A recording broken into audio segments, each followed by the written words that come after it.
እዚህ ኃጢአት ራስን ያሳጣል፣ ጉልበት ያሳጣል፣ ሀብት ያሳጣል፣ ወዳጅ ያሳጣል፣ ቁመናን ያሳጣል፣ አይምሮን ያሳጣል፣ አስተሳሰብን ይነሳል፣ ይጎትታል፣ ተስፋ ያስቆርጣል፣ ነገን ያሳጣል፣ ዓላማ የለሽ ያደርጋል፣ እምንኖርለት ነገር እንዳይኖረን ያደርጋል፣ ሰማይ እንዳይታየን ያደርጋል። ኃጢአት ለጊዜው ደስ የሚል የማይጠቅም ገመድ ነው አስሮ የሚይዝ።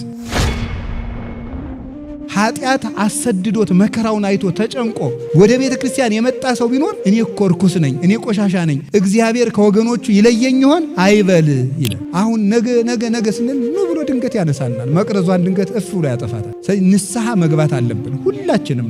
ለነገ የምናቆየው የኃጢአት ጥሪት መኖር የለበት። ኃጢአት ያደነዘዘው ሰው ምንም አይሰማው።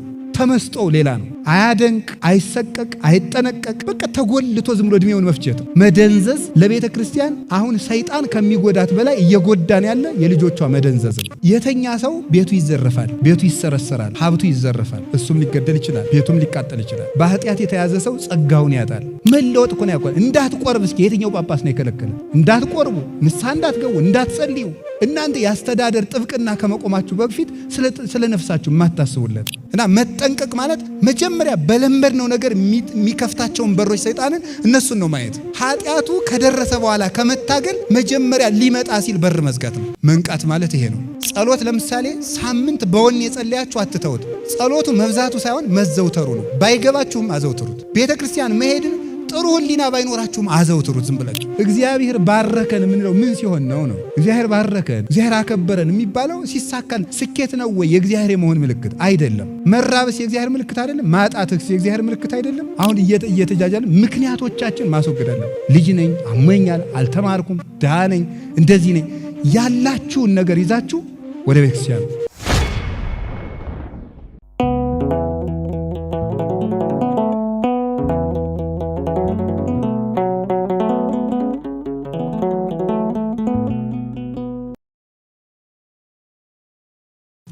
በስመ አብ ወወልድ ወመንፈስ ቅዱስ አሐዱ አምላክ። በስመ አብ ወወልድ ወመንፈስ ቅዱስ አሐዱ አምላክ። በስመ አብ ወወልድ ወመንፈስ ቅዱስ አሐዱ አምላክ። ይትባረክ እግዚአብሔር ቅድመ ዓለም የነበረ ይህንን ዓለም በካህሊነቱ የፈጠረ በቸርነቱ ስጋችንን ለብሶ ያዳነን መድኃኒታችን ኢየሱስ ክርስቶስ በልቡናችን አስበን በአንደበታችን ተናግረን ስለማንፈጽመው ቸርነቱ ስሙ ከባህሪ አባቱ ከአብ ከባህሪ ሕይወቱ ከመንፈስ ቅዱስ ጋር አንድ በምትሆን መንግስቱ ክብር ምስጋና ይግባው። የእመቤታችን የቅድስት ድንግል ማርያም የወላዲት አምላክ የቅዱሳን መላእክት የቅዱሳን ነቢያት የቅዱሳን ሐዋርያት የቅዱሳን ሰማዕታት የጻድቃን የደናግል የመነኮሳት ረድኤት አይለየን።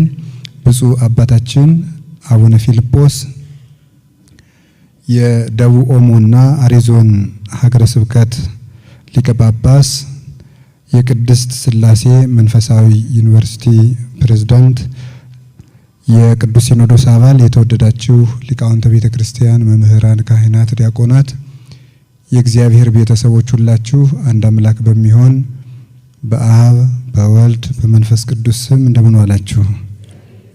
እንደምን ሰነበታችሁ? እንደምን ቆያችሁ? ቸሩ አምላክ ኢየሱስ ክርስቶስ ስላደረገልን ሁሉ ነገር ስሙ የተመሰገነ ይሁን። በመካከላችን ተገኝቶ እንዲያስተምረን ቅዱስ ፈቃዱ ይሁንልን። እንደ እግዚአብሔር ፈቃድ ባለን ጊዜ የምንማማርበት የትምህርታችን ርዕስ እንንቃ በሚል ርዕስ ነው። እስኪ በሉ ሁላችሁም ደግማችሁ በሉ። ሶስተኛ በሉ። እሺ።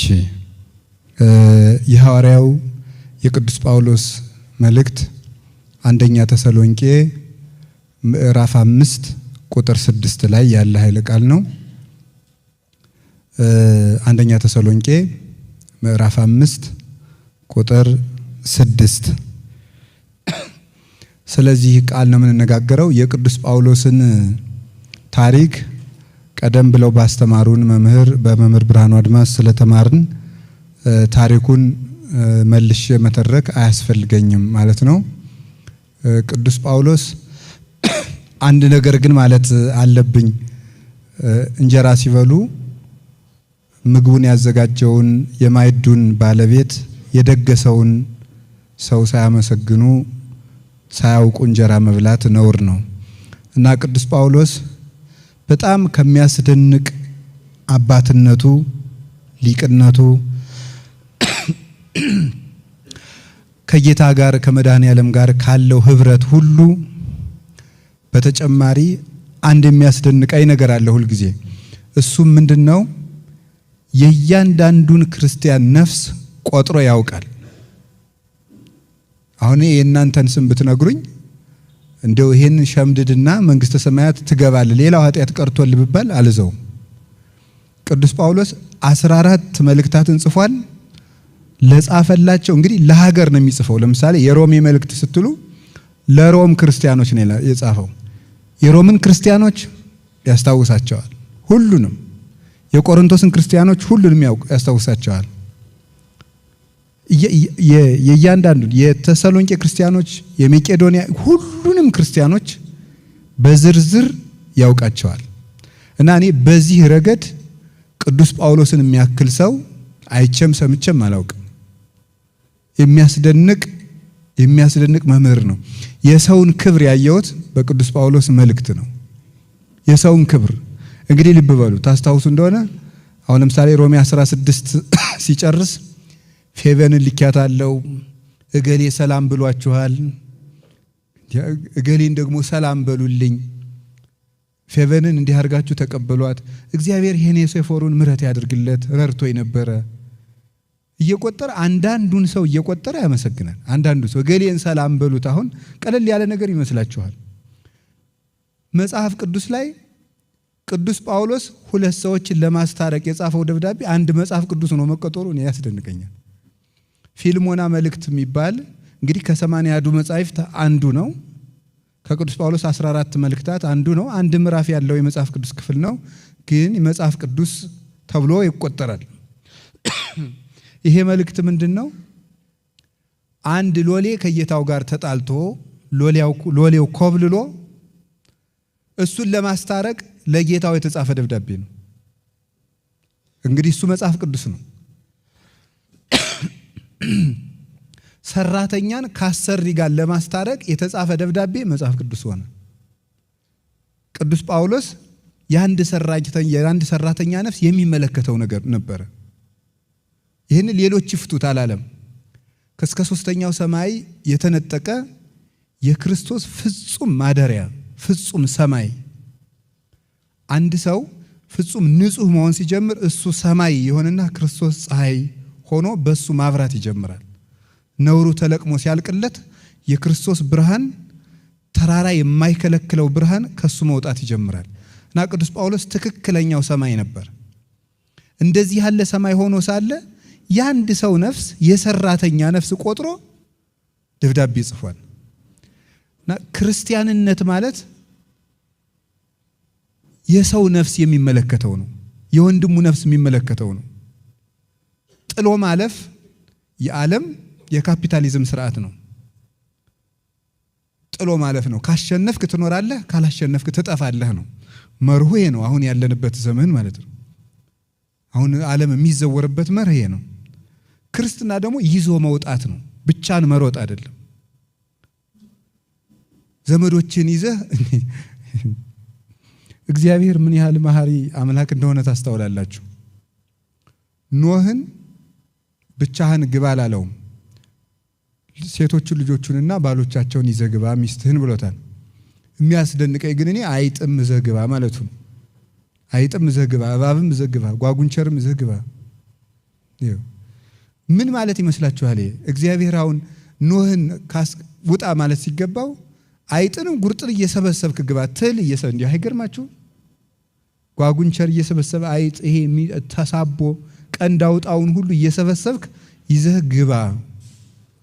እግዚአብሔር እንኳን ስለ ሰው ስለ ትል እንኳን እንዲመለከተን አድርጎ ነው የፈጠረን። ርህሩህ አድርጎ ለእንስሳት እንኳን እንድናስብ። አባ መቃርስ አንዲት ትል ሳያስባት በእግሩ ተረግጧት ሙታበት እድሜ ዘመኑን በሙሉ አልቅሶበታል። ሰው አይምሮው እግዚአብሔርን እየመሰለ ሲሄድ ለእንስሳ እንኳን ማሰብ ይጀምራል፣ እንኳን ለወንድሙ ለእህቱ። ሰው እግዚአብሔር እየተለየ ሲሄድ ሰው ራሱ ሞት ይለምዳል። አሁን እኛ ሀገር ሞት ተለምዷል። 10 ሰው ሞተ ቀለል ያለ ወሬ ሆኗል። አሁን 20 ሰው ሞተ፣ 50 ሰው ሞተ፣ 40 ሰው ሞተ ቀላል ነው። በእኛ ሀገር እየቀለለ መጥቷል ሞት ማለት ነው። ሞት ለራሳችን አይቀልንም፣ በሰው ስንሰማው ግን ቀላል ነው። እኛ ፈርተን ተጠንቅቀን እንኖራለን። ሰው ሞተ ሲባል ግን አይጨንቀንም። ሰው ተራበ ሲባል፣ ሰው አጣ ሲባል፣ ሰው ታሰረ ሲባል አይደንቀንም። እና ቅዱስ ጳውሎስ እንደዚህ ያለ አባት ነበር። የእያንዳንዱ ህመም የሚሰማው ሁለተኛ ቆሮንቶስ ምዕራፍ 11 ቁጥር 33 ላይ ሲናገር ታሞ እኔ ያልታመንኩለት ማን ነው ይላል። ታሞ እኔ ያልታመንኩለት ማን ነው ማለት ምን ማለት ነው? ቅዱስ ዮሐንስ አፈወርቄን ሲናገር የጳውሎስን ርኅራኄውን ተመልከት ይላል። እንደው አንዳንድ ጊዜ የምእመናን ራስ ወዳድነትም ይታየኛል። ራሳቸውን የሚወዱትን ነው፣ እናንተን አላልኩም። ለምንድን ነው ራሳቸውን የሚወዱት እንደዚህ የምላችሁ? ቅዱስ ጳውሎስ አሁን የእያንዳንዱን ነፍስ ለምሳሌ በትዳሩ ችግር የገጠመው ካለ ቅዱስ ጳውሎስ የነዚያ ሰዎች ህመም እኩል ውጋት ይሰማዋል። የታመመ ካለ እሱ ይሰማዋል፣ የታሰረ ካለ እሱ ይሰማዋል። እንደዚህ ያለ ልክ በሰዎች ወንበር ተቀምጦ በእያንዳንዱ ህማም የሚታመም ሰው ነበር ቅዱስ ጳውሎስ። ለታመሙት እንደታመመ ሆንኩላቸው ያለው ለዚህ ነበረ። እና የምእመናን ራስ ወዳድነት ያልኩት ለምንድን ነው? አንድ ንስሐ አባት 40-50 ንስሐ ልጅ ይይዛል እና 40 ሁሉ የሚያኮርፉት ነገር ነው የሚገርመኝ። ለእኔ እኮ ደውለውልኝ አያውቅም። እሱ አንድ ሚስት ነው መያዝ ያቃተው፣ ይህ ሰውዬ 40 ሰው ነው የሚያስተዳድረው። እናንተ አንድ ባል መያዝ አቅቷችሁ ነው 40 ሆናችሁ እኛ ላይ የምታኮርፉት ማለት ነው። እንዲሁ ግርም ነው እኮ የሚያደርግ። መልሶ ማሰብ ሁሉ አይፈልግም። ለእኔ አይደውሉም፣ ለሀብታሞች ነው ለእንትኖች ነው የሚል ሰው በጣም ብዙ ያለ። እንደዚህ ያለ ራስ ወዳድን የሰው ስሜት የማይሰማችሁ፣ የሰው ድካም የማይሰማችሁ፣ የማይደክማችሁ ለራሳችሁ ድካም ብቻ ይገርማ። ከንስሐ አባቱ በር ላይ 30 ደቂቃ በመቆሙ አቁርፎ እግዚአብሔር ቤት ተጠቅሎ የሚጠፋ ሰው አለ። እንዴ እሳቸው አያስቡም እንዴ? እኔ ብዙ ስራ ያለው የቅድሙ ሰውዬ እንዳሉት ማለት ነው። እንደዚህ የሚል ሰው አለ በእውነቱ ማለት ነው። ስለዚህ መጠንቀቅ አለብን። ለራሳችን ማሰብ አለብን። ሰው ለኛ እየኖረ ባይሆን ለራሳችን ማሰብ አለብን። ለራሳችን መሆን አለብን። አንዳንዱ ሰው ስለራሱ ጽድቅ እንኳን እንድናባብለው ይፈልጋል። እንድናቀብጣችሁ፣ አይዟችሁ እንድንላችሁ፣ እንድናባብላችሁ፣ እሰየኔ ልጅ እንድንላችሁ፣ እሰየኔ ጌታ፣ እሰየኔ እመቤት መባል ነው እኮ የሚቀራችሁ እናንተ ማለት ነው። በቃ እንደው ተለምናችሁ በቃ ይሄ ህዝብ መናቅ የለበትም ተብሎ እኛም አልናቅርም። በእውነቱ ታውቃላችሁ አይደለም? አባ እንጦንስ ገዳም ረጅም ዘመን ዘግቶ ሲጸልይ ከኖረ በኋላ ይቅር በሉኝ እንግዲህ ረጅም እንደኛ ሳይሆን አባ እንጦንስ የኖረበትን ቦታ ብታዩት ትቢት ይልቃችሁ ነበር። እኔ ሰሞኑን ግብጽ እጄ ትቢት ለቆኝ ነው የመጣሁት። በደንብ አድርጎ ትቢት ለቆኝ ማለት ነው። እንዲሁ አሁን እኛ መነኩሴ ተብለን ደግሞ እንዲሁ በጣም ግርም ምን ያለ አባ እንጦንስ የነበረበትን እንዲሁም አንድ መምህር ምን አሉ፣ አባ እንጦንስ ያለበት ቦታ አጠቃላይ አንድ ሀገር ምን እንዲሁ አዲስ አበባን እንኳን 1 3 4 የሚያህል ሀገር ውሃም የለም ዛፍም የለም። እና እኔ እንዲሁ ባይሆን ወፍ የለም እናንተ አልኩኝ። እና አንድ መምህር ምን አሉ፣ ምን ልጠጣ ነው የምትኖረው እዚህ ምንም የሌለበት ምድረ በዳ? ደግሞ ከዚያም ደግሞ አሁን በእግር የሚወጣው 1500 ደረጃ ነው። ከዚያ ወጥቶ ዋሻ ውስጥ ነው የተቀመጠው ማለት ነው። ከዚያ ወጥቶ እና ደግሞ መነኩሴ ሲባል ልኩ ይሄ ነው። እና እሱ አባ እንጦንስ አንድ ጊዜ ከተማ ወጣ እና ምእመናን ከአባታችን እንባረክ ብለው ላዩ ላይ ሲፈሩ ተንጫጩ። እና ደቀ መዛሙርቱ ተውቶቶ አባታችን ላይ አትንጫጩ እሱ ባይታዊ ነው አሉ። ምን ብሎ መለሰ መሰላችሁ? ተዋቸው፣ ይህ እኮ የክርስቶስ በጎች ድምፅ ነው፣ ያጋንንትን ድምፅ እንኳን ችዬ ኖር ያለው ብሎ ተናግሯል ማለት ነው። ምእመናንን ሲሰማ የክርስቶስ በጎች ድምፅ እንደሆነ የሚሰማው ሰው፣ የወንድም ድምፅ የእህት ድምፅ የሚሰማው ሰው እሱ ነው ሰው ማለት። ቅዱስ ጳውሎስ እንደዚህ ነበር የሚያስበው። እና እነ ቅዱስ እንጦንስ እነ ቅዱስ ጳውሊ እነ ቅዱስ መቃርስ ይሄንን ነበር ሲያሳዩን የነበረው ማለት ነው። እና ክርስትና ለሌላው ማሰብ ነው የምላችሁ። ለሌላው መኖር ነው። አሁን እዚህ ለደቡብ ኦሞ ለእንደዚህ እየተባለ ስትጠሩ እንደው የክብር እንዳይሰማችሁ ብዬ ነው። አሁን አንዳንዱ ሰው መጨቅጨቅ የገቢ ማሰባሰቢያ በዛ፣ ባለፈው ለጅማ አሁን ደግሞ ለእንትን አሁን ደግሞ ለዚያ ገዳም አሁን ለምን እንትን የሚል ሰው አለ። እንደዚህ አይሰማችሁ። ለወንድም ማሰብ ይሰለቻል፣ ፍቅር ይሰለቻል፣ ርህራሄ ይሰለቻል፣ ምህረት ይሰለቻል። እናንተ ሁል ጊዜ ቢሰጧችሁ ትሰለቻላችሁ? አትሰለቹ? ቅዱስ ጳውሎስ እንደዚህ ያለ ነበረ። የተሰሎንቄ ሰዎች እሱ አስተምሯቸው መክሯቸው ከሄደ በኋላ የአላመኑ አይሁዳውያን መጥተው ፈጇቸው በሰይፍ እና ምን አደረጉ? አይ በቃ ዓለም ሊጠፋ ነው አሉ። ዓለም ሊጠፋ ነው እንግዲህ፣ ስለዚህ ዝም ብለን በቃ አርፈን ቁጭ እንበል።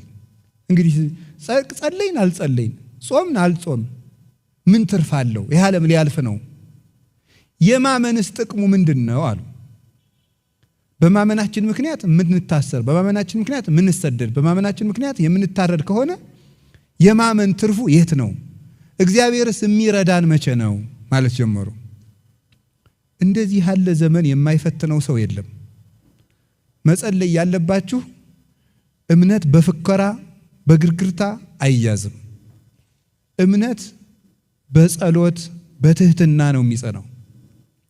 የኛ ሃይማኖት አይበጠስም አይጠፋም እንደዚህ ስላል የምናቆመው ነገር የለም። እንደ ቸርነት ማረን በማለት ነው። ጀግንነት ራስን ማሸነፍ እንጂ መደንፋት እምነትን አያኖርም። ተፈተኑ ማለት ነው። ችግር ሲመጣ ተፈተኑ። ወደ ፈተና አታግባን ማለት ምን ማለት እንደሆነ ታውቃላችሁ?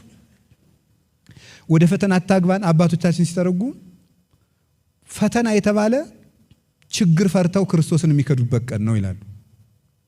ወይ ክርስቶስን ወይ ሞትህን ምረጥ የምንባልበት፣ ወይ መኖርህን ምረጥ እና ወደ ፈተና አታግባን ይሄ ነው። እነዚህ ሰዎች ስምንተኛው እና ለሐሰተኛ ይመቻል። መከራ ለሐሰተኛ ይመቻል። መከራ ሲበዛ አሁን ምን እየተባለ አሁን ራሱ ሰው በቃ ስምንተኛው እኮ ነው ዓለም ሊያጠፋ ነው። እንዲሁ ቤተክርስቲያንን መከራ የሚያበላት ትውልድ መሆኑ አይቀርም የሚል ነው። ይሄ የሰነፍ ጥቅስ ነው። መሆኑ አይቀርም ግድ ነው። ትንቢቱ ይፈጸም ዘንድ ግድ ነው። መልሱ ግድ አይደለም ነው። እስኪ በሉ ሁላችሁ ግድ አይደለም በሉ። ድገሙ እንጂ ጨምሩ። ይሆን ዘንድ ምሳሌ አንድ ምሳሌ ልንገራችሁ። ነነዌ ከ3 ቀን በኋላ ትጠፋለች። ነነዌ ከ3 ቀን በኋላ ትጠፋለች። ማን ነው እንደዚህ ያለ? እግዚአብሔር። ንስሐ ገቡ። ጠፋች አልጠፋችም? ስለዚህ ይሆን ዘንድ ግድ አይደለም። ከተስተካከል የተነገረብን ነገር ሁሉ አይፈጸምብንም። ይሆን ዘንድ ግድ ነው። መሆኑ አይቀርም። ያው ነው ተነግሮብናል የሚል ሰው አለ። እንደዚህ ያለ ሰነፍ ነው ቤተክርስቲያንን የሚያጠፋት። ሰነፍ መሆኑ አይቀርም። እንደው አንዳንዱ ሰው ደግሞ ተጎልቶ ዝም ብሎ ሰዎች እኮ የሚጫወቱብን ለዚህ አሁን ይልሆን ዘንድ ግድ ነው ስለተባለ ትዝ ይለኛል። እኔ ሁሉ የተናገርኩ ዚሁ ልጆ ሰድቦኛል ሰው በ2013 አካባቢ በ2015 የኢትዮጵያ ትንሣኤ ይሆናል ተባለ። ይሄው 17 ታው ብል ማን ሰምቶኝ አሁን ደግሞ በ2016 ደግሞ ኋላ ምን ማለት ጀመሩ? ባላወቃችሁት መንገድ የኢትዮጵያ ትንሣኤ ሆኗል አሉ። ምንድነው ባላወቅነው መንገድ? የኢትዮጵያ ትንሣኤ ምንድነው እስቲ? ወይ ደግሞ የማያውቁት ትንሣኤ ወይ ጥፋትን ትንሣኤ የሚሉ ሰዎች አሉ። የነሱ መነጽር ነኛ መነጽር ወይ ይለያያል ማለት ነው። እንደው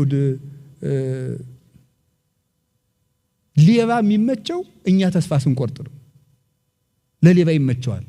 8ኛው ሺህ ደርሷል። እንደዚህ ሆኗል። መሆኑ አይቀርም። እንደው ከእንደዚህ ያለ ነገር ካልወጣን ቤተክርስቲያንን ማሳደግ አንችልም፣ እኛም አናድግም። ስለዚህ እግዚአብሔር ቤተሰቦች አንድ የወንድማችን ህመም የትም ይኑር ሊሰማን ይገባል። በራሳችን ብቻ ጭር ሲልብን ጭር የምንል የሌላው ችግር የማይረዳን የማይሰማን ከሆነ ወይ ደግሞ አይምሮአችን ችግር ገጥሞታል ማለት ነው። እነዚህ ሰዎች ተስፋ ቆረጡ። ምጽአት አሁን ራሱ ይሄ ጦርነት ስላለ ረሃብ ስላለ መደማመጥ ስለሌለ አሁን ሰው ራሱ ምጽአት የመጣ መስሎታል። ምጽአት ነው ያው ዘመኑ ደርሷል። እንግዲህ እኮ የቀረ የለም የሚል ሰው አለ ተጎልቶ ማለት ወይ ከመጣ ጥሩ አድርገህ ስራ ቶሎ ብለህ እንዲሁም ደርሷልም እኮ ያለ ሰው መስራት ነው ጥሩ። እንዴ ደርሷል እያሉ መጎለት አለ የለም። ከዛ ብድግ ብለው ምን ያረጋችሁ ምን ያረጋል? አንድ ጅል ይመጣና ደግሞ ይሄው ዘመኑ የመቃረው ምልክት ለንደን ውስጥ እንደዚህ እየተደረገ ነው፣ አሜሪካ ውስጥ እንደዚህ እየተደረገ ነው፣ ብራዚል እንደዚህ እየተደረገ ነው ይለናል። ደግሞ መጥቶ ይድረስ ይምናገብ። ይሄ ጅልነት ድሮ አልነበረም? ጣዖት ድሮ አልነበረም? ጭካኔ ድሮ አልነበረም? እነ ቅዱስ ጊዮርጊስ በመንኮራኩር አልተፈጩም? እነ ቅዱስ መርቆሪዎስ በብረት ምጣድ አልተጠበሱም? እነ ቅዱስ ፋሲለደስ በገመድ አልተጎተቱም? ሰሎሞን በመጽሐፈ መክብብ ምዕራፍ 1 ቁጥር 1 ላይ ያለው ይሄንን ነው። የሚሆነው የሆነው ነው፣ የሆነውም የሚሆን ነው ብሏል። የሚሆነው የሆነው ነው፣ የሆነውም የሚሆን ነው። አዲስ ነገር አልመጣም። ምጽአት ነው የሚያስል ምንም የለም። ፍቅር ጠፋ። ድሮ ፍቅር አልጠፋም እንዴ? ሐዋርያትን የሚገድል ሁሉ መስዋዕት የሚያቀርብ የሚመስል አልነበረም? ነበር። ረሃብ ድሮ አልነበረም? ነበር። አለመደማመጥ ድሮ አልነበረም? ነበር። ቤተክርስቲያን ድሮ አልተሰደደችም? ትሰደድ ነበር። ስለዚህ ሁሉም ነገር የነበረ ያለ ነው። የተለወጠ ነገር የለም። ፀሐይ አልተለወጠም፣ ጨረቃ አልተለወጠችም። ክፉ ሰው ድሮም ነበር ዛሬም አለ። ጨካኝ ድሮም ነበር ዛሬም አለ። ፍርደ ገምድል ቀድሞም ነበር ዛሬም አለ። ስግብግብ ድሮም ነበር ዛሬም አለ። ዘረኛ ቀድሞም ነበር ዛሬም አለ። አይሁድ ፍጹም ዘረኞች ናቸው። እንዲያውም ልንገራችሁ ምን ብለው እንደሚያስቡ እግዚአብሔር የአብርሃምን ዘር ብቻ ለወገንነት ፈጥሮ ሌላውን ለአይሁድ አገልጋይነት ፈጥሮታል ብለው እኮ ነው የሚያስቡት። እንደዚህ ያለ ዘረኝነት አይታችሁ ታውቃላችሁ? ንጹህ ዘር የእስራኤል ዘር ነው፣ ሌላው የእስራኤል አገልጋይ ነው ብለው ነው የሚያስቡት። እንደዚህ የሚሉ ዘረኞች ነበሩ። የተሰሎንቄ ሰዎች የገጠማቸው ነገርና አሁን እኛ የገጠመን ነገር አንድ ነው። በእምነታቸው ብቻ ግፍ ሲደርስባቸው፣ ሲያጡ፣ ሲቸገሩ፣ ሲያንሱ አይ እንግዲህ ምን ማለት ጀመሩ ማለት ነው። የእግዚአብሔርን ረዳትነት በምድር መሳካት የሚለካ ሰው ብዙ አለ። እግዚአብሔር ሕፃናት ሲታረዱ እሺኛ በኃጢአታችን ነው አልን። ሕፃናት ሲታረዱ ለምን ይላል? ለዚህ መልሱ ምንድን ነው? ነፍሰ ጡሮች ሲገደሉ እግዚአብሔር የት አለ የሚል ሰው አለ። እኛ ምን እናውቃለን? በእግዚአብሔር ፍትህ ገብታችሁ መከራችሁን አትዩ። እንዲያው አባ እንጦንስ አንድ ጊዜ እግዚአብሔር ሆይ ክፉውን ሰው ሀብታም ታደርጋለህ፣ ደጉን ሰው ድሃ ታደርጋለህ፣ በጎውን ሰው ቶሎ እድሜውን ታሳጥራለህ፣ ጨካኝ ሰዎችን ደግሞ እድሜ ትጨምራለህ። ፍርድህ ምንድን ነው ብሎ ጠይቀው። እንጦንስ ዝም ብለህ የራስክን ኑሮ ኑር አለው። የራስክን ኑሮ ኑር፣ እሱን እግዚአብሔር ያውቃል። ያ ማለት ምን ማለት ነው? አይ መጠየቅ አትችሉም። ኦርቶዶክስ ተቀበል ነው እንጂ ምክንያት አትወድም ማለት አይደለም። አይሆንልህም ነው። የእግዚአብሔርን ፍርድ ካወቅ ወይ ራስህ እግዚአብሔር መሆን አለብህ። እግዚአብሔር ሱፐርናቹራል ፓወር ነው ተብሎ ከተናገረ ከሁሉ ነገር በላይ ከሆነ እግዚአብሔር የሚያደርገውን ሁሉ ማወቅ አለብኝ ካልክ በራሱ ይሄ ይቀረናል። የእግዚአብሔር ከሁሉ በላይ መሆኑ ምን ላይ ነው? እግዚአብሔር የሚያደርገውን ነገር ሁሉ አንተ ካወቅ። አትክልት የትኛው መነቀል እንዳለበት፣ የትኛው መቆረጥ እንዳለበት፣ የትኛው መቆየት እንዳለበት፣ የትኛው መገረዝ እንዳለበት የሚያውቀው ገበሬው ነው እንጂ አትክልቱ አይደለም የሚያውቀው። እኛ አትክልቶች ነን፣ እግዚአብሔር ደግሞ የሕይወታችን ገበሬ ነው። ወፃ ዘራኢ ይዝራ፣ ዘሪ ሊዘራ ወጣ ብሎ እንደነገረን እሱ ገበሬ ነው። ማንን መንቀል፣ ማንን መትከል፣ ማንን ማሳጠር፣ ማንን ማስረዘም እንዳለበት እሱ ያውቃል። ስለዚህ ስለተሳካልን እግዚአብሔር ወዶናል፣ ስላልተሳካልን እግዚአብሔር ጥሎናል ማለት ኦርቶዶክሳዊነት አይደለም። መሳካት የእግዚአብሔር ምልክት። አንዳንድ ሰው አለ እስኪ አንተ ጠይቃችሁ። አንዳንድ ሰው ተሰሙት እንደው በሚዲያ ሁሉ ይነገራል። እግዚአብሔር ባርኮኝ ቀድሶኝ ይሄው 3 ልጆች አሉ፣ 3ቱም አግብተዋል። እግዚአብሔር ባርኮኝ ቀድሶኝ ይሄው 3 ቤት አለኝ። እግዚአብሔር ባርኮኝ ቀድሶኝ ይሄው 2 መኪና ገዝቻለሁ። እግዚአብሔር ባርኮኝ ቀድሶኝ አንዷ ልጇም አሜሪካ ሄዳለች። እግዚአብሔር ባርኮኝ ቀድሶኝ፣ እግዚአብሔር ባርኮኝ ቀድሶኝ ይሄው ጨጓራዬን ያመኛል የሚል ሰው ሰምታችሁ ታውቃላችሁ? የለም። ይሄው እኮ ምን ነግራችሁ እኮ እሱን ነው። እግዚአብሔር ባረከን የምንለው ምን ሲሆን ነው? እግዚአብሔር ባረከን፣ እግዚአብሔር አከበረን የሚባለው ሲሳካል ስኬት ነው ወይ? የእግዚአብሔር የመሆን ምልክት አይደለም።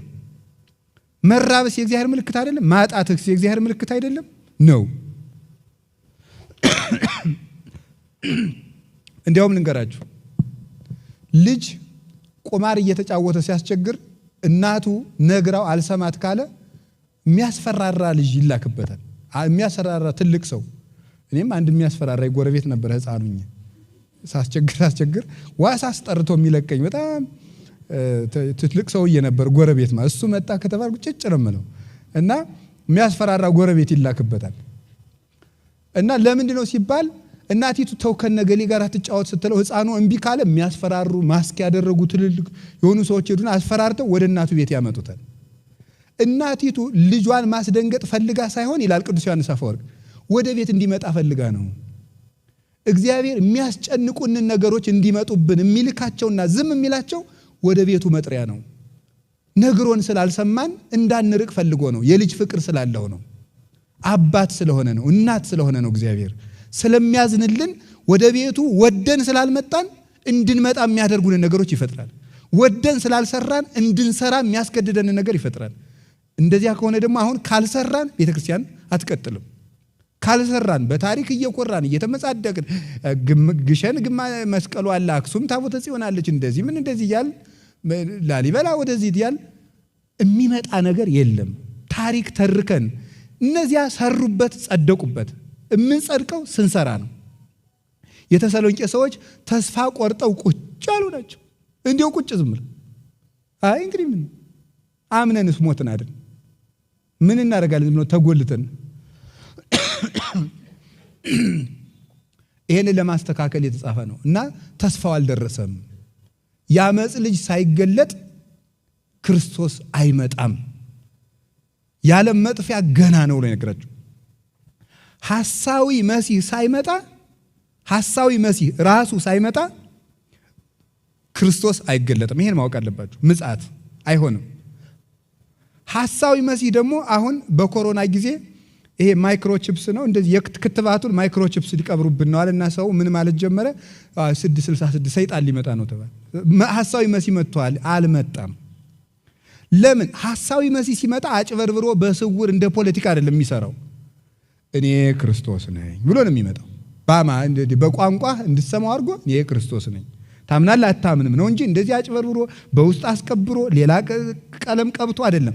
ራሱ ተናግሮ በቃ ስምህን ጻፍ እዚህ በእኔ ስም እመን ብሎ ተገልጦ ነው።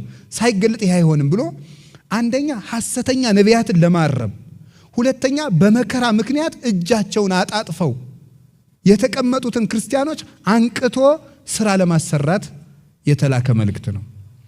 አሁን እኛም እንደዚህ ነው። ሀገራችን ውስጥ ብዙ መከራ አለ። በመከራው ምክንያት ደግሞ ተስፋ ቆርጠን ነገ ልታየኑ እንደዚህ ያለ ዘመን አይዟቸው። እንደውም የኛ ዘመን እንደ ቸርነቱ እንደዚህ ያለ ዘመን በጣም ብዙ አልፏል። ኢትዮጵያ አሳልፋለች፣ ብዙ አሳልፋለች፣ ከዚህም የባሰ አሳልፋለች።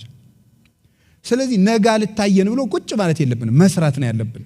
እንድንሰራ ምን ያስፈልገናል? ምን እንበል ነበር ርዕሳችን? ምን እንበል ነው? ንቃት ለከተማ ሰው አይቸግረውም መሰል።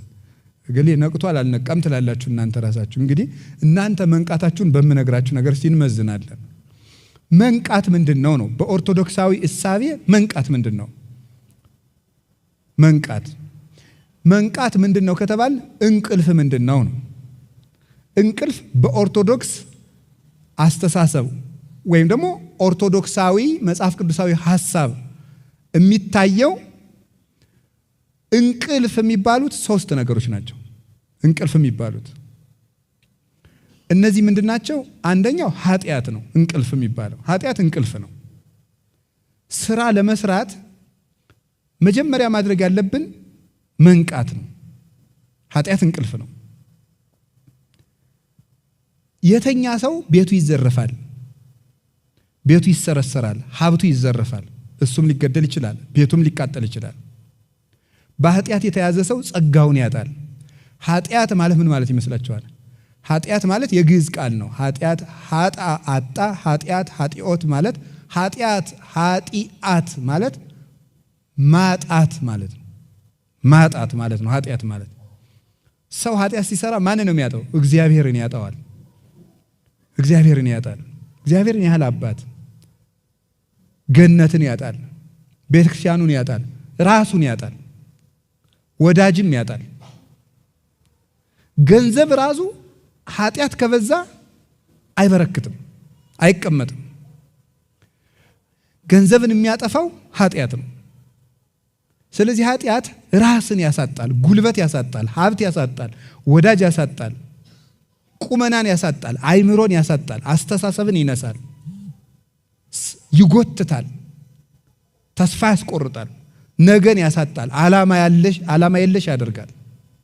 እምንኖርለት ነገር እንዳይኖረን ያደርጋል። ሰማይ እንዳይታየን ያደርጋል። ኃጢአት የማይጠቅም ገመድ ነው አስሮ የሚይዝ ለጊዜው ደስ የሚል በለስ የተባለ ለዚህ ነው። በለስ ለጊዜው ሲበሉ ሲጣፍጣል ቆይቶ ይመራል እንደተባለ ስናስቀድስ ሰምታችኋል። የተቀመጣችሁ ተነሱ ይላል ዲያቆኑ።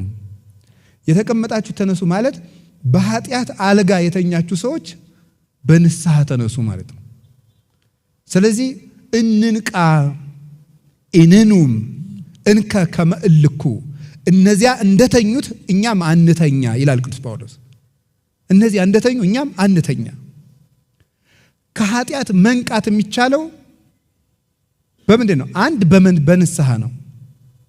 ንስሐ መግባት ነው። ዛሬውኑ ንስሐ መግባት አለብን።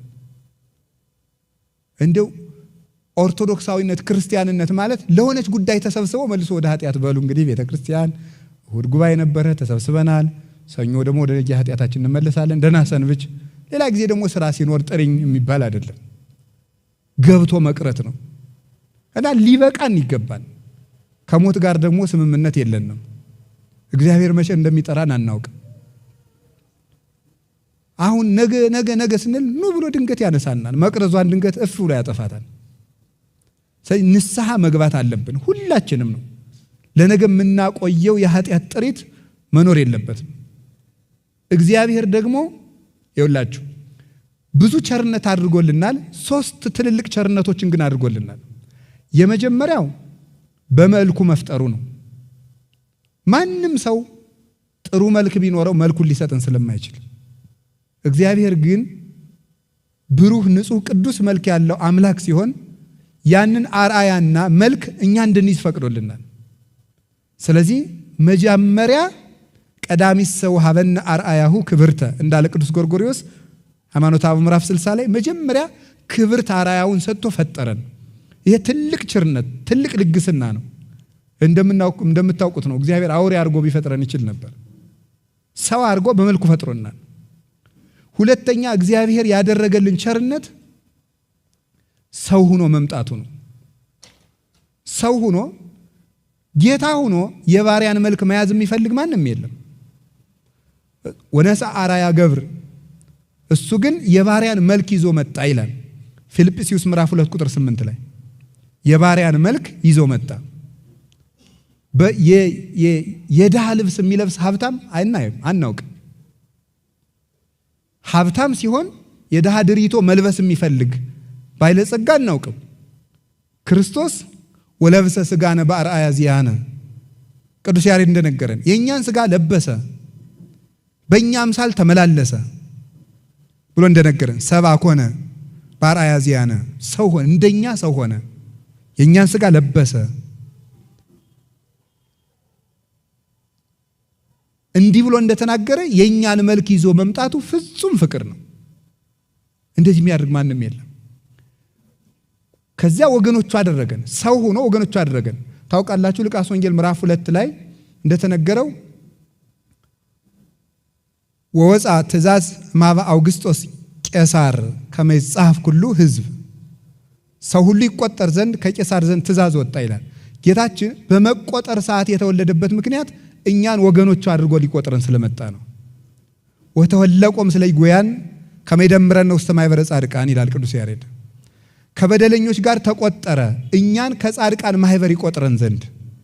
ስለዚህ ወገኖቹ አድርጎ ቆጠረን። አሁን እኛ ሁላችን የክርስቶስ ማኅበርተኞች ነን። እናንተ ተቆጥራችኋል። እንዴት አድርጎ እንደቆጠረን ሲነግረን ማቴዎስ 10 ላይ ወለክሙሰ ስዕርተ ርእስክሙኒ ሁሉ ቁኡቱ፣ የእናንተ የራስ ጸጉራችሁ እንኳን የተቆጠረ ነው ይላል። የሰማይ አባታችሁ ሳያውቅ ከራስ ጸጉራችሁ አንዲቱ አትወድቅም ይላል። ያ ማለት ምን ማለት? እንኳን ለነፍሳችን ጸጉራችንን ሳይቀር ደም ከፍሎላታል ክርስቶስ። እንዲህ አድርጎ ክብር የሰጠናል። ለራስ ጸጉራችን ለእግር ጥፍራችን ዋጋ ከፍሎበታል። እና እንደዚህ አድርጎ ወገኖቹ አድርጎ ቆጠረ። ልጅ ሆን ባሪያ መሆን እንኳን ሰው እስከ የት ወርዶ እንደነበረ ተመልከቱ። ሰብእሰን ዘክቡር ውእቱ ኢያእመረ፣ ሰው አላወቀ። ምን ሆነ ስንለው ቅዱስ ዳዊት ኮነ ከመ እንስሳ ዘአልቦ ልብ፣ ልብ እንደሌለው እንደ እንስሳ ሆነ። አሁን ሰው እንደ እንስሳ ሆነ አለን። እንደ እንስሳ የነበርነውን ምን አደረገን? ልጆቹ አደረገን። የእግዚአብሔር ልጅ መሆን ቀላል ነገር እንዳይመስላችሁ፣ ትልቅ ስልጣን ነው። በምድርም በሰማይም የፈለገውን ያህል ስልጣን ቁጠሩ፣ የእግዚአብሔር ልጅ መሆንን የሚያህል ስልጣን የለም። ልጆቹ አድርጎናል። ሶስተኛ እግዚአብሔር ያደረገልን ቸርነት በንስሐ ያደረገልን ይቅርታ ነው። እንግዲህ በአርአያዬ በአምሳሌ ፈጥሬያችኋለሁ፣ እሱን ተዋችሁት፣ እኔ ደግሞ የእናንተን ሥጋ ለብሼ ላድናችሁ መጣሁ፣ አዳንኳችሁ፣ ሳይገባችሁ በጥምቀት ልጅ አደረግኳችሁ። እንግዲህ ይህን ሁሉ ካደረጋችሁ እሳት ይብላችሁ ሳይል አርሃ ወለነ ዋተ ንስሐ፣ የንስሐ በርን ከፈተልን ይላል ቅዱስ ጎርጎርዮስ። የንስሐ በር ከፈተልን። አድፈን ብንመጣ እምንነጻበት፣ ደክመን ብንመጣ እምንበረታበት፣ ሙተን ብንመጣ ሕያው የምንሆንበትን፣ ተርበን ብንመጣ የምንጠግብበትን፣ ተራቁተን ብንመጣ የምንለብስበትን ሉቃስ 15 ላይ እንደተጻፈ ለዚህ ለጠፋው ልጄ ከሁሉ የሚሻል ልብስ አልብሱት ብሏል። ከሁሉ የሚሻል ልብስ አልብሱት ያለው የሱ የብርሃን ልብስ ነው።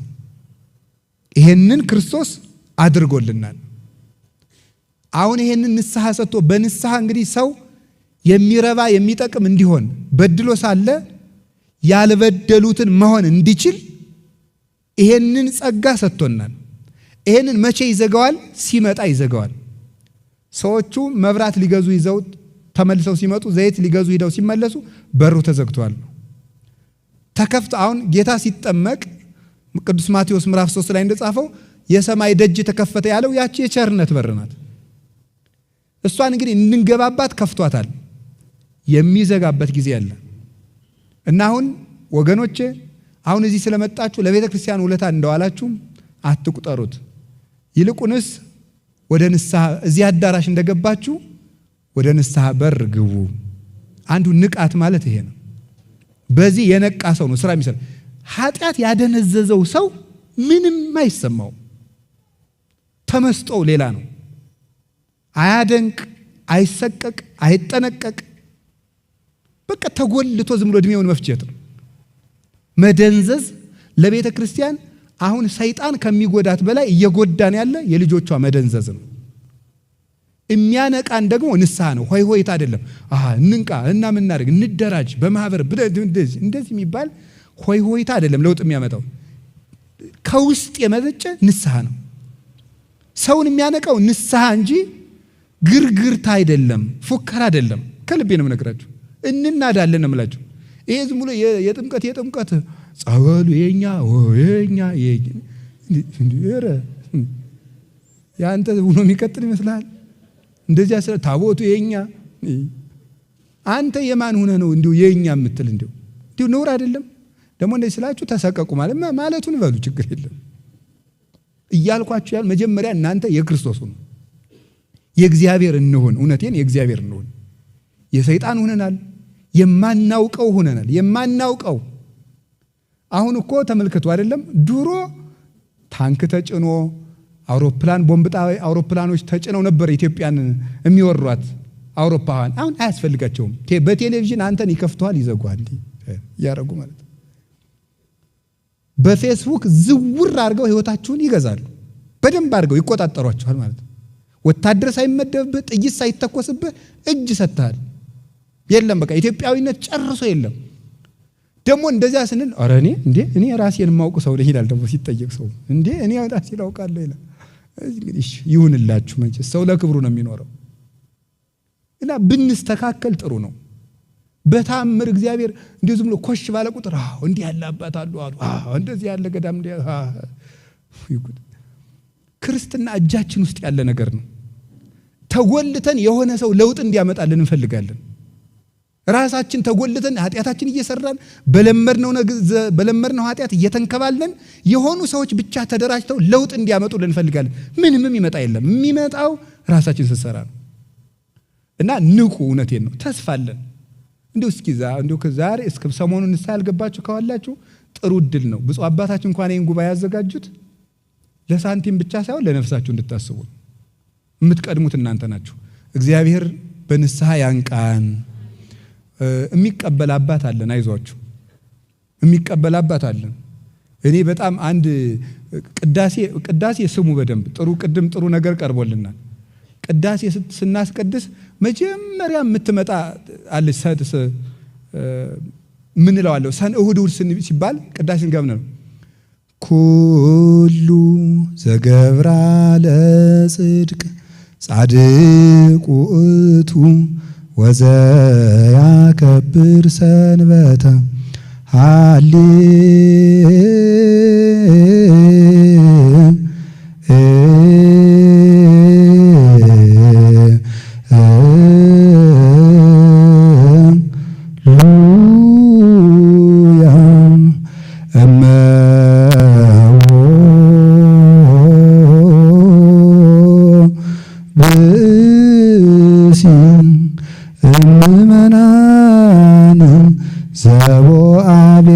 ክርስቲያን በጊዜ ቅዳሴ ወይሰማ መጻሕፍተ ቅዱሳት ወይታገሰ እስከ ይፈጽሙ ጸሎተ ወቅዳሴ ወይተመጠወን ቁርባን ይሰደን ቤተክርስቲያን ስንል ምንድናል? እመቦቡሲ እይበል ፈላሲ ዘገባ ሀበ እግዚአብሔር ይፈልጠኒኑ እምሕዝቡ ወደ እግዚአብሔር እይበል ፈላሲ ዘገባ ሀበ እግዚአብሔር ይፈልጠኒኑ እምሕዝቡ እይበል ፈላሲ ዘገባ ሀበ እግዚአብሔር ይባል። እይበል ፈላሲ ዘገባ ሀበ እግዚአብሔር ይፈልጠኒኑ እምሕዝቡ ከኃጢአት ተሰዶ ወደ እግዚአብሔር የመጣ ሰው ቢኖር እግዚአብሔር እንዲያው ይለየኛል አይበል ይላል። ከኃጢአት ተሰዶ የኃጢአት ስደተኛ የኃጢአት እንግዳ ሆኖ ኃጢአት አሰድዶት መከራውን አይቶ ተጨንቆ ወደ ቤተ ክርስቲያን የመጣ ሰው ቢኖር እኔ እኮ ርኩስ ነኝ፣ እኔ ቆሻሻ ነኝ፣ እግዚአብሔር ከወገኖቹ ይለየኝ ይሆን አይበል ይላል። ኢሳይያስ ነው የተናገረው። ባስልዮስ ቅዳሴ ላይ ያስገብቶታል። መጀመሪያ ቤተ ክርስቲያን ተስፋ ሰጥታ እንድናስቀድስ ነው። እና ሰይጣን የሚለን አትረቡም፣ እናንተ ምንም ተመልሳችሁ አትጠቅሙ ስለሚለን ንስሐ ትልቅ ያደርጋል። ፈያታዊ ዘየማን በንስሐ ነው። ዛሬ በቅዳሴ ዓመት ሁሉ ተዘከረነ እግዚኦ በከመ ተዘከርኮ ለፈያታዊ ዘየማን እንድንል ያደረገን በንስሐ ተመልሶ ነው። ቅዳሴ ላይ የክርስቶስ ሥጋና ደም በሚፈተትበት ጊዜ ስሙ እንዲነሳ ያደረገው ንስሐ ነው። ንስሐ ሰውን ትልቅ ያደርጋል እና በንስሐ እንንቃ። ሁለተኛው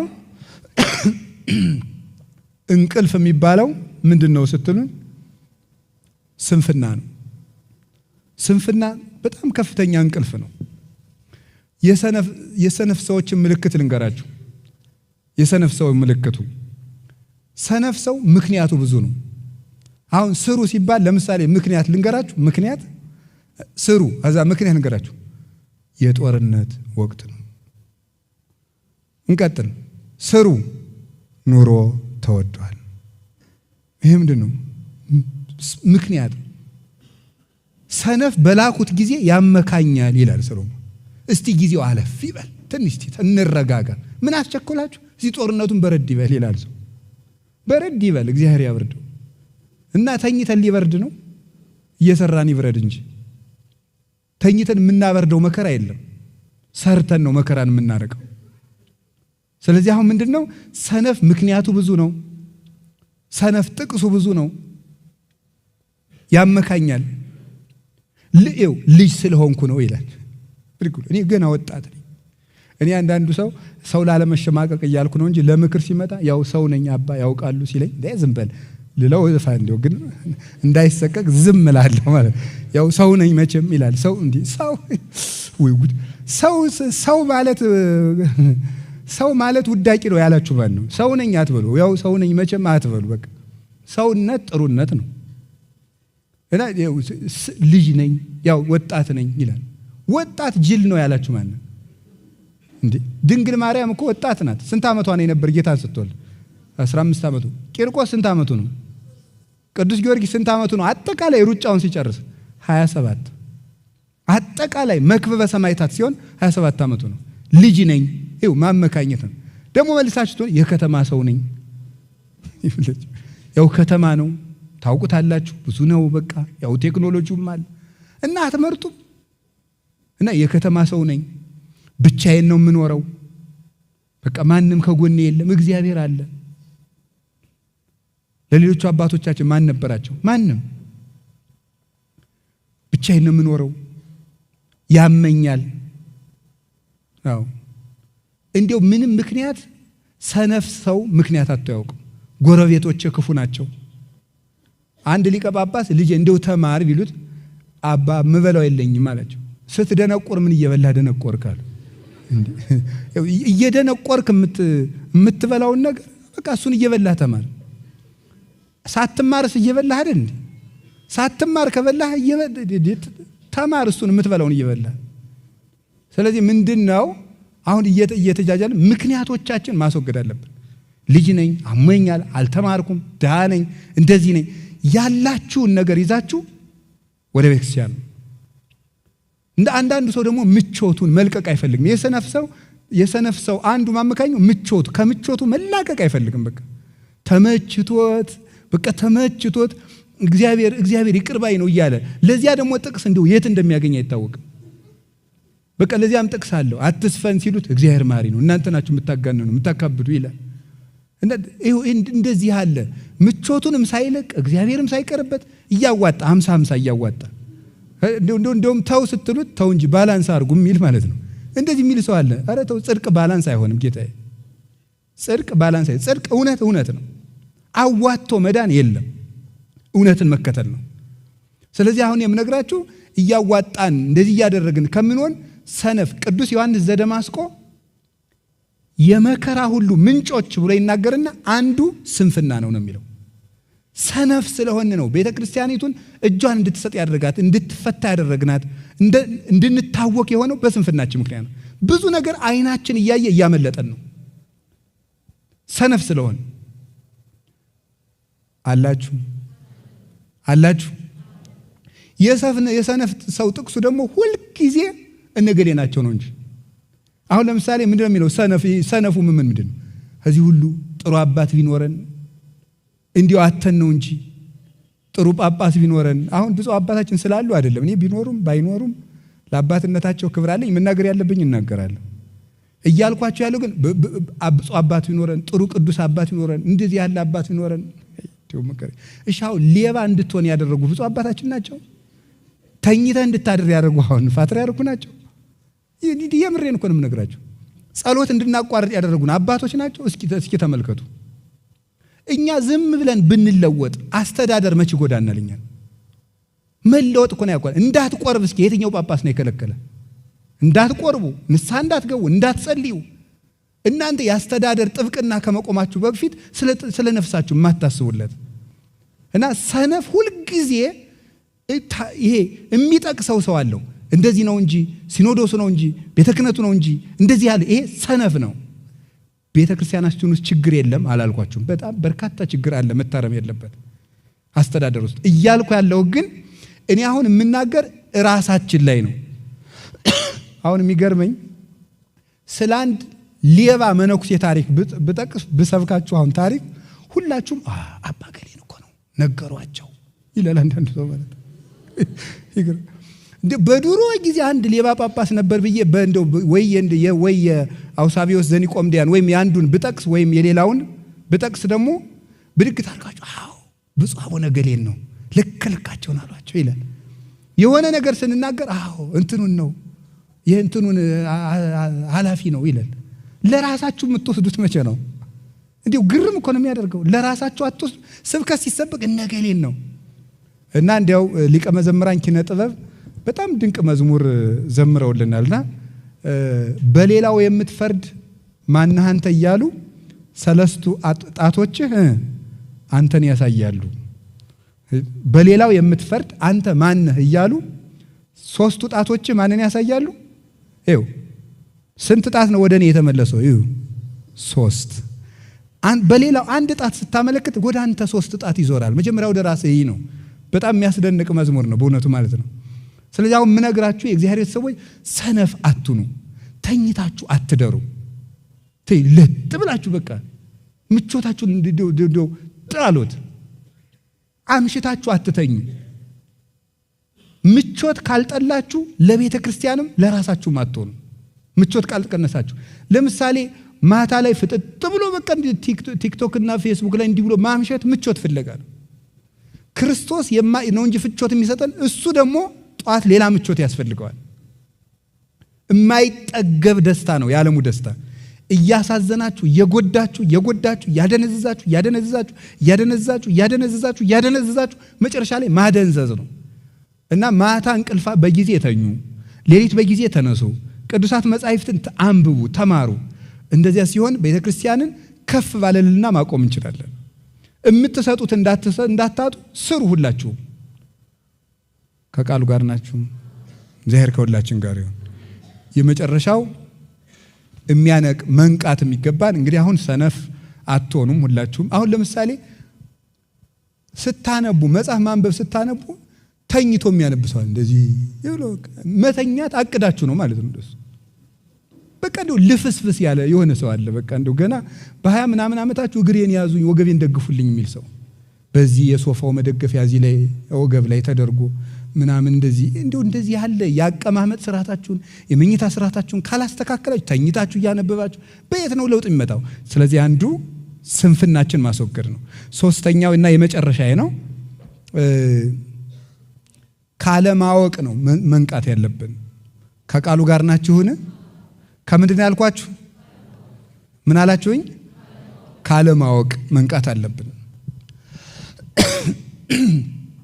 ቅዱስ ዮሐንስ አፈወርቅ ድርሳን 34 ላይ እስመ ተሐጥኦ ሊቅ ግብር እኩይ ውእቱ ወጥንት ለሁሉ ሀከክ ይላል። የመምህር መታጣት እጅግ ጎጂ ተግባር ነው ይላል። የመምህር መታጣት፣ የእውቀት ማጣት የሁከት ሁሉ ምንጭ ነው ይላል። የምን ሁሉ ምንጭ ነው? የሁከት ሁሉ ምንጭ አለማወቅ። የማያውቅ ሰው የሚያደርገውን አያውቅም። እስኪ ጌታ ሲሰቅሉት ምንድን ያደርገው? የሚያደርጉትን አያውቁምና በሉት እስኪ የመጀመሪያውን ጀምራችሁ በሉት።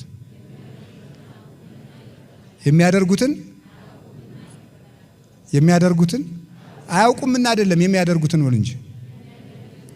ይኸው አለማወቅ ማንን እንኳን ያስደፍራል? እግዚአብሔርን እንኳን እንድንደፍር ያደርጋል አለማወቅ። ሶበሰ አይመርዎ እሚሰቀልዎ ለእግዚአብሔር ስብሐት፣ ቢያውቁትስ ኑሮ የክብርን ባለቤት ባልሰቀሉት ነበር አለ ቅዱስ ጳውሎስ። ስለዚህ ሰው ካላወቀ እንኳን ሰውን እግዚአብሔርን ይደፍራል። ደፋር የሚያደርግ አለማወቅ ነው።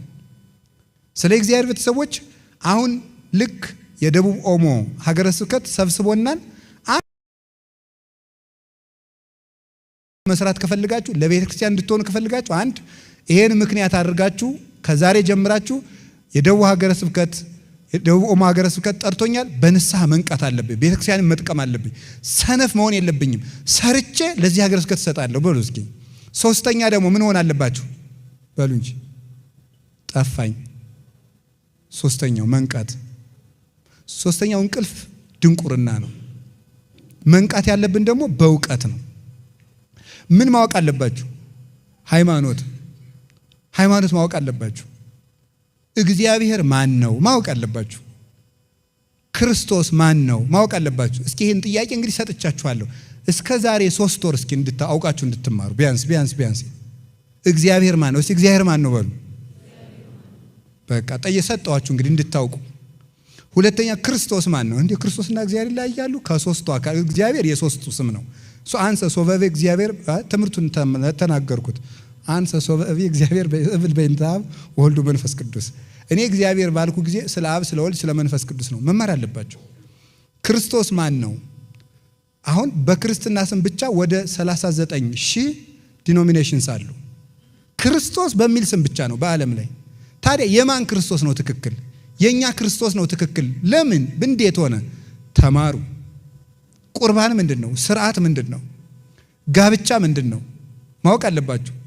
እየሆነብን በእንግሊዘኛ ጠቅሼ ከመዋረድ ብዬ ነው። እንግሊዞች አንድ የሚሉት ጥቅስ አላቸው። የማታውቀውን ነገር የኔ ማለት አትችልም ይላሉ። እስኪ በሉ እስኪ በሉ ንገሩኝ እንጂ ተናገሩ።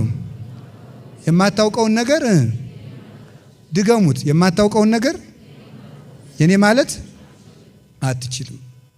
ካላወቀው የኔ ነው ብለህ መከራከር አትችልም። በቃ አሁን ነገ በቃ ይሄ ለምሳሌ ደቡብ ኦሞ ውስጥ ስንት ገዳም አለ ሰምታችኋል። እዚያ ውስጥ ያሉትን ነገሮች ይሄምችን ቤተክርስቲያን የምንረከብ እኛ ነን። እንግዲህ ለልጆቻችን ቆጥረ ምን እየተደረገ ነው? ስንት ገዳም እየተገደመ ነው? ስንት አብነት ትምህርት ቤት አለ? ስንት ምዕመናን ተጠመቁ? ስንት አለ? ካላወቃችሁት ነገ እነዚያ ሌላ ወሬ ቢወስዳቸው የኛ ነው ማለት አንችልም። መረጃ ይኑራችሁ ስለ ቤተክርስቲያን። ሳንቲም ከመስጠታችሁ ምን እየተደረገ ነው እስቲ ወቁ። በምስራቅ ምን አለ? በምዕራብ ምን አለ? በሰሜን ምን አለ? በደቡብ ምን አለ? ንቃት የሚለው ትጋት የሚል ትርጉም አለው። ትጋት የሚለውን ከብፁዕ አባታችን ፊት ስለጠቀስኩ ያርሙኛል። ዋችፉልነስ ማለት ነው። ዋችፉልነስ ማለት ሊቪንግ አቴንቲቭሊ ማለት ነው። ነቅቶ መኖር ማለት ነው። ነቅቶ መኖር ፍጹም በቃ ይሄ መንቃት ልንገራችሁ። ይኸው ለምሳሌ ተመርቃችሁ እንደወጣችሁ ማስታወቂያ ሲወጣ የነበራችሁትን እሱ ነው ንቃት። ንቃት ማለት እሱ ነው። በቃ አቴንቲቭ ናችሁ። የት ወጣ? 40 ምንጭ ነው የምትሉት ማለት ነው። እንደሱ ነቅታችሁ የቤተ ክርስቲያንን አካሏን ጠብቁ። ነቅቶ መጠበቅ ነው። ወይም ደግሞ ነገ ሌባ ይመጣል፣ ሰሞኑን ሌባ አለ፣ ቤታችሁን ነቅታችሁ ጠብቁ ሲባል ነቅተ ቁጭ እንደምትለው ነው።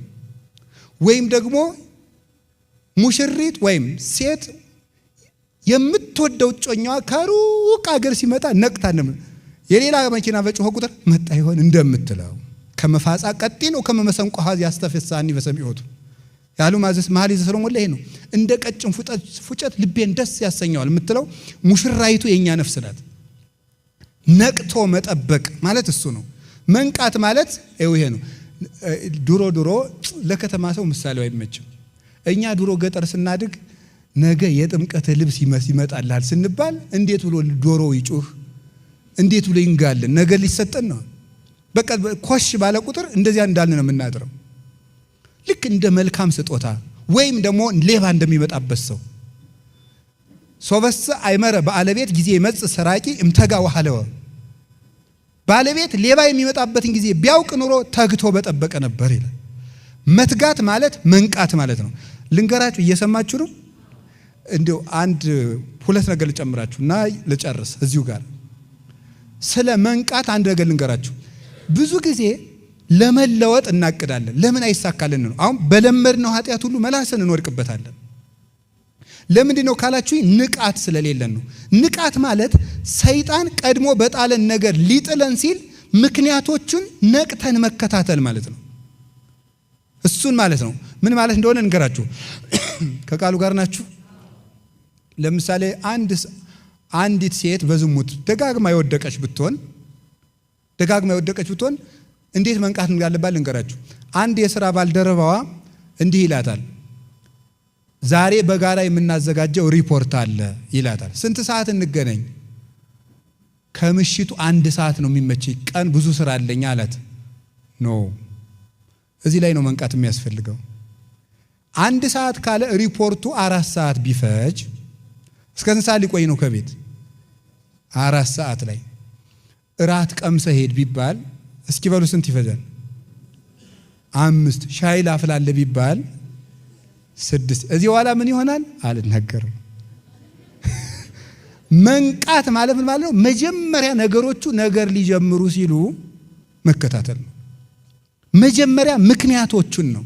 ተአቀብ እምንውሳት ከመይትደቅ በአብያት፣ በታላላቆቹ እንዳትወድቅ መጀመሪያ ከጥቃቅኑ ተጠንቀቅ ይላል መጽሐፈ መነኮሳት። እና መጠንቀቅ ማለት መጀመሪያ በለመድነው ነገር የሚከፍታቸውን በሮች ሰይጣንን እነሱን ነው ማየት። ኃጢአቱ ከደረሰ በኋላ ከመታገል መጀመሪያ ሊመጣ ሲል በር መዝጋት ነው። መንቃት ማለት ይሄ ነው። አላችሁን? ሌላው መትጋት ማለት ማዘውተር ማለት ነው። እስኪ ማዘውተር በሉ። ማዘውተር በሉ። እስኪ ካሁን በፊት የገቢ ማሰባሰቢያ ላይ ተገኝታችሁ የምታውቁ ሌላ ቦታ እጃችሁን አውጡ። አውጡ እንጂ በደንብ ከፍ አድርጋችሁ። ካሁን በፊት እኔ አልተገኘውም ለካ። እሺ እግዚአብሔር ይስጥልን። ስለዚህ እንንቃ በሉ እስቲ። መንቃት ማለት መትጋት ማለት ነው። እንግዲያው ምን ማለት ነው? መትጋት ማለት ደግሞ ማዘውተር ነው።